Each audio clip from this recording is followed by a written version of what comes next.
Congratulations, you've made it to week 14. I hope the two of you are extremely proud of yourselves for prioritizing your relationship and acknowledge the growth and progress that the two of you have made internally and with one another. Now we're moving into what's called the maintenance phase, because the work doesn't just stop now.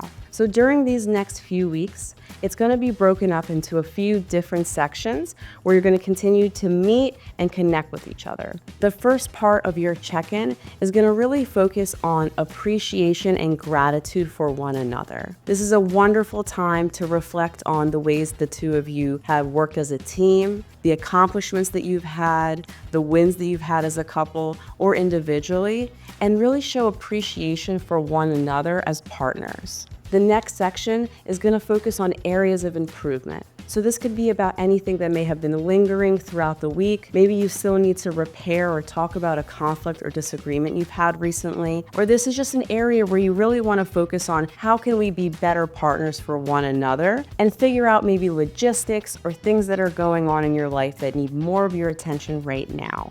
The next section is going to be planning for your future.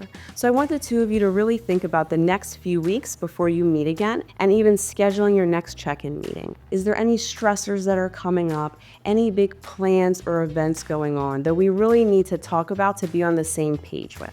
This is a great time to really dive in and give your energy here so that we can proactively take care of those stressors as best as we can now before they happen. This will allow the two of you to set yourselves up for success and really be mindful and considerate of what's going on for each other moving forward. And so I really want you to enjoy this process, continue connecting, continue growing and loving one another, and I can't wait to see what else we have in store for you.